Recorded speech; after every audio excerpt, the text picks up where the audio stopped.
పీడిస్తావు, కొట్టావు, తిట్టావు, పెంచిన పాపానికి ఇవన్నీ చేయాలా? నీ దగ్గర వాళ్ళు నీపై ఉన్న ప్రేమతో అదంతా చేసి ఉంటారు, కానీ నువ్వు అఘోరితోనే వెళ్ళాలి, అఘోరినే మనసంతా నింపుకుని ఉన్నాను అని అనుకున్నావు.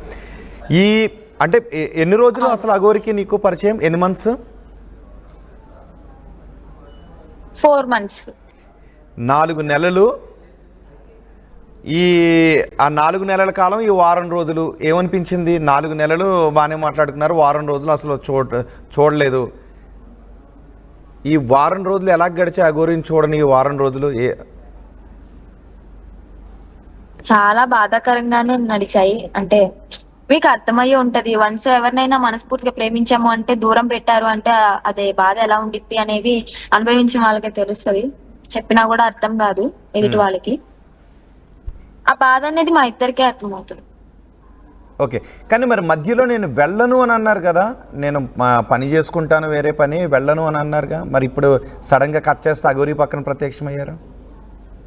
వెళ్ళను అంటే ఇప్పుడు ఫ్యామిలీ దగ్గర తీసుకొచ్చేసారు వాళ్ళంతటి వాళ్ళు. సో ఓకే, వాళ్ళ దగ్గర ఒక 1 month ఉండి మళ్ళీ వచ్చేద్దాం అనుకున్నాను. అదే డెసిషన్ తో ఉన్నాను ఫస్ట్ నుంచి. నేను ఒక మాట అడుగుతాను, ఒక మాట అంటాను, అఫ్ కోర్స్ ఎలా తీసుకున్నా అంటే ఇప్పుడు అందరూ కూడా అంటున్నారు అదే, శ్రీవర్షిని చూడటానికి ఇంత చక్కగా ఉంది కదా, చాలా అందంగా ఉంది, చక్కగా ఉంది, చదువుకున్న అమ్మాయి, ఏంటి ఒక్కసారిగా అఘోరితో వెళ్ళిపోవడం ఏంటి అని ఎవరో కొంతమంది జీర్ణించుకోలేకపోతున్నారు. బహుశా మీ కుటుంబ సభ్యులు కూడా జీర్ణించుకోలేకపోతున్నారు. సహజంగా ఇలాంటి అమ్మాయి ఊహించుకునే లైఫ్ వేరేగా ఉంటుంది. ఒక మంచి అబ్బాయి, మంచి జాబు, ఒక మంచి లైఫ్ ఇవి ఊహించుకుంటుంది కదా, అఘోరితో ఏం ఊహించుకుని వెళ్ళిపోయింది అని ఒక డౌట్ అందరిలోనూ. ఏం ఊహించుకునే అంటే ఫిజికల్ గా ఊహించుకునే వెళ్ళలేదు. మేమిద్దరం ఇష్టపడ్డాము, ఒకరికొకరం మనస్ఫూర్తిగా మాట్లాడుకున్నాము, ఒకళ్ళ పట్ల ఒకరికి నమ్మకం కుదిరింది. సో ఇలాగే నీకు ఒక తోడుంటే బాగుంటది, నాకు ఒక తోడుంటే బాగుంటది, లైఫ్ లాంగ్ మనం ఇలాగే ఉందాము. పిల్లలు అంటావా, పిల్లల్ని దత్తత తీసుకుని కూడా పెంచుకోవచ్చు. చాలా మంది అనాథ పిల్లలు ఉన్నారు కదా, అలా కూడా మనం పెంచుకోవచ్చు. ఫిజికల్ అనేది ఇక పక్కన పెట్టేస్తే మేమైతే మనస్ఫూర్తిగా ప్రేమించుకున్నాం, పెళ్లి చేసుకున్నాం. అదే ఇంత దూరం మమ్మల్ని నడిపిస్తూ వచ్చింది. ఓకే, పెళ్లి ఎప్పుడు చేసుకున్నారు? Jan 13 అమ్మవారి టెంపుల్, విజయవాడ కనకదుర్గమ్మ టెంపుల్ దగ్గర చేసాం. Jan 13 బ్రహ్మముహూర్తాన 4ంటికి అలా. సో ఇప్పుడు ఐ మీన్ 3వసారి పెళ్లి చేసుకుంటున్నాం ఏదో నిన్న అఘోరి మాత అన్నింది. ఇప్పుడు మరి 2వసారి ఇప్పుడు చేసుకున్నారు? 2వసారి మా ఫ్యామిలీ ముందు. మీ ఫ్యామిలీలో? మా ఫ్యామిలీ ముందు ఇంట్లోనే గోల్డ్ చైన్ తెచ్చారు నా కోసం. 2 మంగళసూత్రాలు కూడా చిన్న చిన్నవి తెచ్చి గోల్డ్ చైన్ లో పెట్టేసి నాకు తాళిబొట్టు లాగా వేశారు. మా డాడీ, మా మమ్మీ, మా అన్నయ్య అందరి ముందే వేశారు. వాళ్ళందరూ అప్పుడు ఒప్పుకున్నారు, హ్యాపీగా ఉన్నారు. కోడల పిల్ల అని పిలిచారు, చక్కగా అన్ని వండి పెట్టింది మా మమ్మీ. చాలా అంటే చాలా హ్యాపీగా ఉన్నారు. మా మమ్మీని తినేమని పిలుస్తుంది అంటే సుందరి అని పిలుస్తుంది. సుందరి అలాగే సుందరి అని పిలుస్తుంది. అంటే అత్త అంటే కొంచెం ఇది రొటీన్ వర్డ్ కదా అని చెప్పని సుందరి అని పిలిచేది. అమ్మ ఏమో కోడల పిల్ల అని పిలిచేది.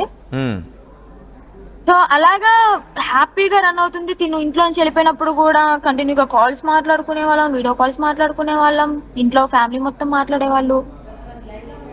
ఇలాగ జరుగుతున్న హ్యాపీ మూమెంట్ లో ఎవరైతే విష్ణు అనే వ్యక్తి ఉన్నారో ఆయన జీర్ణించుకోలేకపోయాడు. అంటే నాకు దూరం అవుతున్నారేమో అనే కోణంలో కావచ్చు, ఆయన ఎలాగ ఆలోచించని నాకు తెలియదు.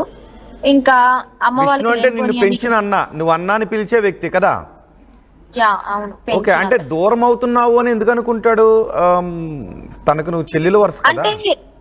అంటే ఇన్ని రోజులు నా చేతుల్లో పెరిగింది, పెంచిన పిల్ల వెళ్ళిపోవడం ఏంటి అని వాళ్ళకు ఉంటది కదా, ఏవేవో ఉంటాయి కదా. అంటే లేదు దూరం అవుతున్నావు అని కాదు, బహుశా అఘోరి కారణంగా దూరం అవుతున్నావని. వాళ్ళు ఒక అబ్బాయిని చేసుకోవాలి, ఒక సాఫ్ట్వేర్ ఇంజనీరో, లేకపోతే ఒక పైలటో, ఒక డాక్టరో, ఒక ఐపీఎస్, ఒక ఐఏఎస్ ఎవరో ఒకరికి చేయాలని అనుకుని ఉంటారు.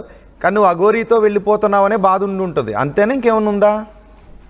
మేబీ అదే అనుకుంటా. ఓకే, వాళ్ళు ఎలా అయినా అనుకోండి, ఇప్పుడైతే మేము హ్యాపీగా ఉన్నాము, దట్స్ సెకండరీ.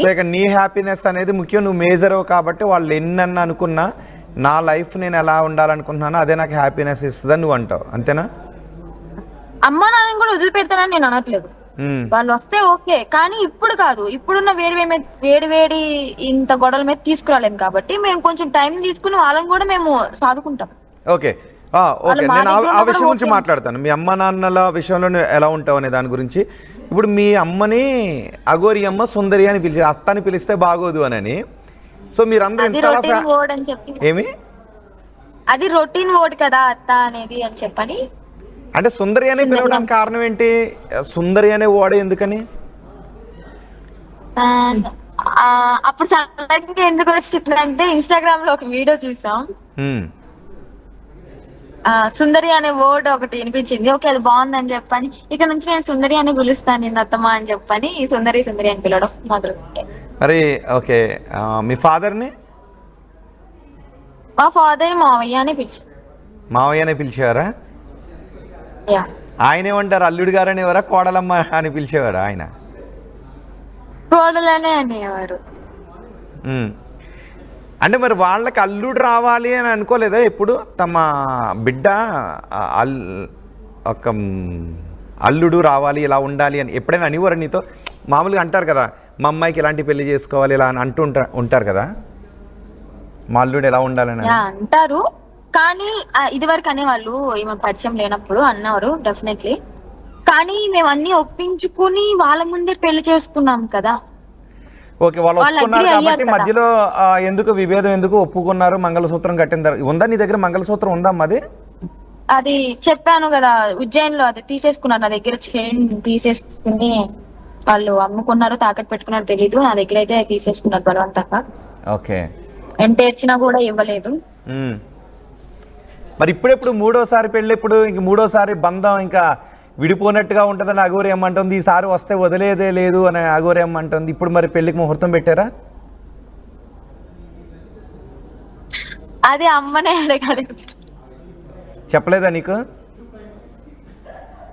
అంటే సడన్ ప్లాన్స్ ఉంటాయి కదా. అంటే ఈసారి ముహూర్తం బహుశా ముహూర్తాలు పెట్టుకుంటే కలిసి రాదేమో. తాళుందా అక్కడ? ఎప్పుడు పెళ్లి చేసుకోవాలనుకుంటున్నారు అఘోరి అమ్మ? ఎప్పుడు అనుకుంటున్నారు? అదే ఒక 2-3 మంత్స్ తర్వాత. 2-3 మంత్స్ తర్వాత? అవును, జ్యోతిర్లింగంలో. అది కూడా ఓకే, జ్యోతిర్లింగంలో, జ్యోతిర్లింగ క్షేత్రంలో. అవును. వర్షిని ఎన్ని జ్యోతిర్లింగాలు తిరిగారు మీరు? ఒక్క జ్యోతిర్లింగం సోమనాథ్ మాత్రమే తిరిగాను. అది తిరిగి ఓంకారేశ్వర్ వెళ్తుంటే వీళ్ళు మధ్యలో గుజరాత్ లో పట్టుకున్నారు, తీసుకెళ్ళిపోయారు. వర్షిని నీకు చిన్నప్పటి నుంచి, అంటే నేను కొంచెం అడుగుతున్నాను, కొంచెం గుచ్చి అడుగుతాను, చాలా మందిలో ఉన్న డౌట్స్ క్లియర్ కావాలి కాబట్టి కొంచెం గుచ్చి అడుగుతాను. డెఫినెట్లీ అడగండి. ఎందుకంటే మీరు పెళ్లి చేసుకున్నటువంటి విధానం కొన్ని విమర్శలను ఎదుర్కొంటుంది కాబట్టి. చిన్నప్పటి నుంచి ఇప్పటి వరకు నువ్వు అంటే కొంచెం మోడర్న్గా కనిపించేదానివి కదా, మరి నీ థాట్స్ ఎలా ఉండేవి? అంటే సహజంగా నేను పెళ్ళి ఇలాంటి అబ్బాయిని చేసుకోవాలి, నా ఊహల రాజు ఎలా ఉండాలి, నన్ను చేసుకోబోయేవాడు ఎలా ఉండాలి, నేనే రాణి